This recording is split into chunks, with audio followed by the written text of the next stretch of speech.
लगातार राज्य में सियासी बवाल इस बात को लेकर मचा है कि आजसू के विधायक तिवारी महतो ने जयराम महतो के खिलाफ अपशब्द कहा है। हालांकि आजसू ने इसे लेकर क्लेरिफाई किया। आजसू का कहना है कि उन्होंने किसी एक तरह का अपशब्द का इस्तेमाल नहीं किया है।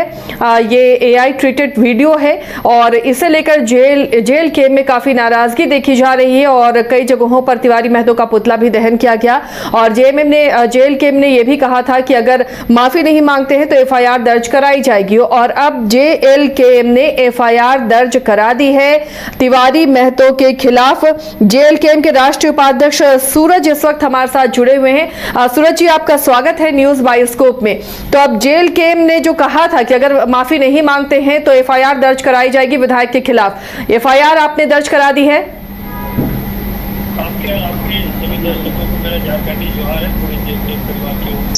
जी हाँ, हम लोगों ने कल शाम में जहाँ पर ये टाना भगत इंडोर स्टेडियम में जहाँ पर वो निकल करके बैठ दिए थे, क्योंकि लोकल थाना रेलिवेंट होता है जहाँ पर घटना घटित हुई हो, तो मांडू विधायक ने टाना भगत स्टेडियम से इंडोर स्टेडियम से निकलने के साथ ही वो बैठ दिया था। तो सबसे नजदीकी जो थाना था वो खेलगांव स्पोर्ट्स क्लब में जो खेलगांव थाना है, कल हम लोगों ने शाम में ही वहां पर आवेदन दे दिया है। आवेदन ले लिया गया है। चूंकि वहां थाना प्रभारी मौजूद नहीं थे तो कल शाम को केस रजिस्टर्ड नहीं हुआ था, लेकिन अभी एक आध घंटे में वो केस को रजिस्टर्ड कर लिया जाएगा। हमारे प्रभारी से बातचीत भी हम लोग की हुई है। उन्होंने कहा है कि आप इसका जो भी प्रूफ होगा उसको कोर्ट में दीजिएगा। आप लोग आए, हमारा काम है, जो करना वो हम लोग कर रहे हैं।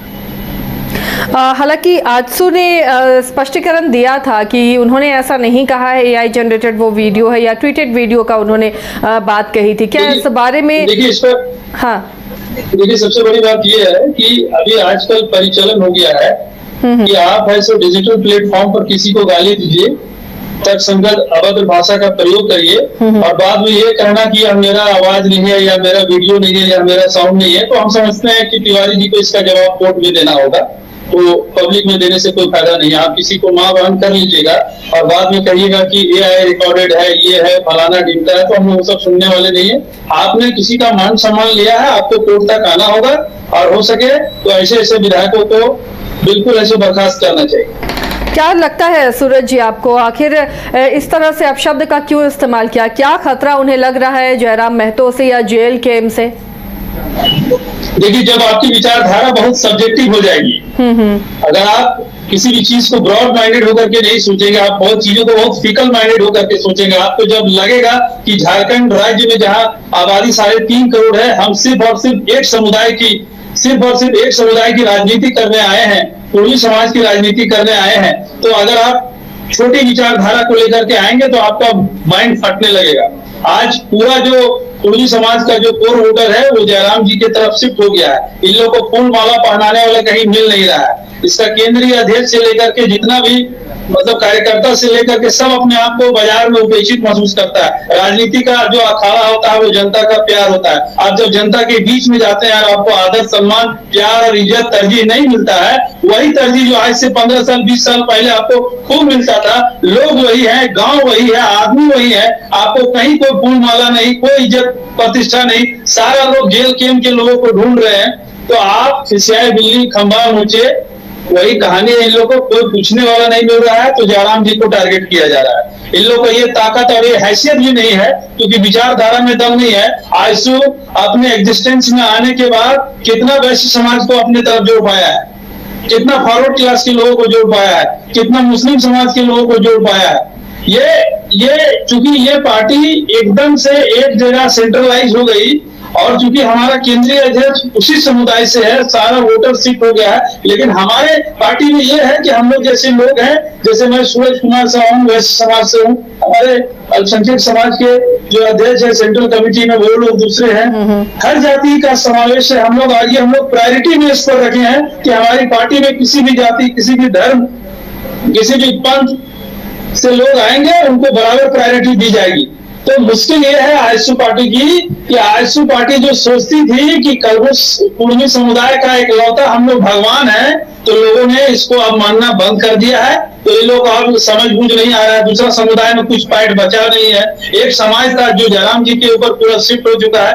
तो अब एक टारगेट एकमात्र है कि जयराम को किसी तरह से आप बोलो, उसके बारे में बुरा भला बोलो, ताकि लोग बोले कि नहीं वो भी ऐसा है। तो भाई आपके झूठे फरे कुछ भी ताने खींचने से कोई आदमी का अपना एग्जिस्टेंस खत्म नहीं होगा ना, वो तो चुनाव में दिख गया। यानी कि विचारधारा को लेकर डर लग रहा है, ये आपका कहना है। जेएलकेएम को लगता है कि वो सभी समुदायों को रिप्रेजेंट कर रही है, या फिर एक ऐसी पार्टी है जो राज्य के युवाओं को ध्यान में रखती है, या राज्य के युवा उस पर भरोसा कर रहे हैं? निश्चित तौर पर देखिए, मैं आपसे कहना चाहूंगा कि राजनीति एक भोजन की तरह होती है, जिसमें सबसे ज्यादा कोई आहार होता है तो रोटी होता है या चावल होता है। तो जो आपका सेंट्रल कमेटी का जो चीफ होता है, जो आपका केंद्रीय अध्यक्ष होता है, जिसको आप प्रोजेक्ट करते हैं कि वो हमारा आने वाले दिनों में मुख्यमंत्री होगा, तो निश्चित तौर पर वो कम्युनिटी, चाहे वो किसी भी कम्युनिटी का हो, अगर आज के तारीख में अगर कोई कहे कि राजपूत समाज का फलाना सीनियर लड़का है और कोई पार्टी उसको प्रोजेक्ट करे कि नहीं ये मुख्यमंत्री होगा, तो आप देखिएगा कि समुदाय के लोग और समुदाय के लोगों का रुझान निश्चित तौर पर आएगा। ये हर कोई चाहता है कि मेरा समाज का आदमी समाज का और राज्य और देश का अगुवा बने। उस वैसी परिस्थिति में जब हम लोग ये कहते हैं कि किसी भी हाल में जयराम महतो को हम लोग मुख्यमंत्री बनाएंगे, वो इसलिए नहीं बनाएंगे कि हम लोग 41-81 सीट जीत करके आए। आज आप बिहार की राजनीति में देख लीजिए, जेडीयू की सबसे कम सीट है, लेकिन फिर भी नीतीश कुमार है सो मुख्यमंत्री है। तो अगर आप परिस्थितियों को उस तरह से पैदा करेंगे राजनीति में, तो निश्चित तौर पर आपका केंद्रीय अध्यक्ष है सो मुख्यमंत्री बनेगा। मैं वही बात आपको बताना चाह रहा था कि खाना में जो मेन रोटी और मेन चावल है, हमारा कोई समाज का अगुआ हमारा जयराम कुमार महतो सबसे अधिक खाना में जैसे चावल होता है, वैसे सबसे अधिक हमारा वोटर महतो समाज है। हम उसमें कोई दो राय और हम इसको मानने के लिए एक्सेप्ट भी करते हैं, लेकिन हम ये कह रहे हैं कि और भी समुदाय चाहे वैश्य समुदाय हो, अगला हो, पिछड़ा हो, वो जैसे दाल भात भुजिया पापड़ एक मिक्सचर होकर के खाना बनता है, उस तरह से हम लोग सब जुड़े हुए हैं। आयशु की तरह नहीं है कि एक तरफ और एक निगाह देख रहे हैं। आयशु में एक डिप्टी चीफ मिनिस्टर हो गया, सड़क एवं परिवहन मंत्री हो गया, चंद्रप्रकाश जी है पेयजल स्वच्छता मंत्री रहे। आपने राज्य निर्माण के बाद हर समय पिछलागू बनकर के मंत्री पद में है, लेकिन कितना राजपूत समाज से आपको आदमी ने आपने विधायक बनाया, कितना आदिवासी समाज से आपने विधायक बनाया? आपको तो देखना होगा ना, इसका जवाब तो देना होगा। आपने अपने चीजों को सिर्फ एक जाति और एक समुदाय तक सेंट्रलाइज रखा, और वही जो सेंट्रलाइज आज जो लोग थे उनका पूरा वोट शिफ्ट हो गया है जयराम जी की तरफ। तो आज लोग को ये पच नहीं रहा है कि एक ही खाना था, एक ही आहार था। कुर्मी समाज वो भी भटक करके नहीं, इन लोगों को देख देख के जब इन लोगों का मन भूल गया, तब आज जब जयराम जी की विचारधारा लोगों के बीच में आई, तो सारा वोट शिफ्ट हो गया। कल को जयराम जी भी अगर नहीं अच्छा काम करेंगे तो फिर कोई और नया दलाल पैदा लेगा और फिर वोटर वहां शिफ्ट हो जाएगा। भाई आपको तो 5 साल 10 साल 15 साल इससे ज्यादा राजनीति में आपको क्या समझ चाहिए?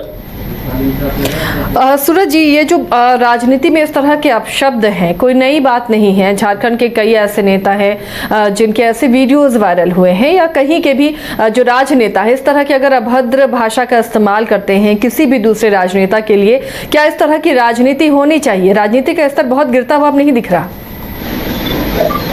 देखिए, मेरा व्यक्तिगत मानना है और पार्टी के परिवेश में भी यह मानना है कि राजनीति में मतभेद होनी चाहिए।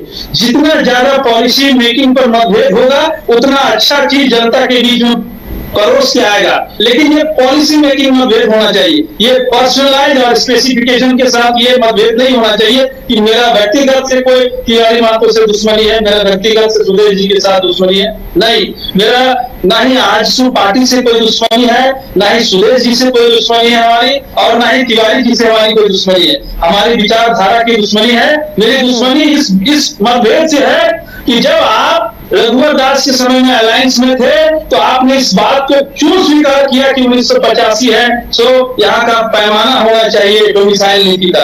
आपने इस बात को क्यों स्वीकार किया कि यहाँ पर जो मैट्रिक पास किया है वो भी झारखंडी हो गया है? आप जब राग अलाप रहे थे 32 तो उस राग में आपको रहना चाहिए। आप 1932 से 1985 कैसे आ गया? आप 50 साल 60 साल कैसे छलांग मार दिए? तो हमारा व्यक्तिगत मतभेद आजसू पार्टी के इस बात को लेकर के सुरेश महतो या उनके विधायक या उनके नेता से व्यक्तिगत हमारी कोई राय नहीं है। हम लोग खुश हैं कि अगर जेएमएम कोई क्षेत्रीय नेता को अगर विधायक सांसद बनाती है तो हम खुश हैं। अगर कोई भाजपा झारखंडी माटी के बेटा को विधायक बनाती है हम खुश हैं। अगर आजसू भी झारखंड के माटी के बेटा को अगर विचारधारा प्लेटफॉर्म से चुन करके विधायक और सांसद बनाती है तो हम खुश हैं। हम लोगों का अल्टीमेट पर्पस 1932 का खतियान होना चाहिए, ना कि व्यक्तिगत मनमुटाव होना चाहिए।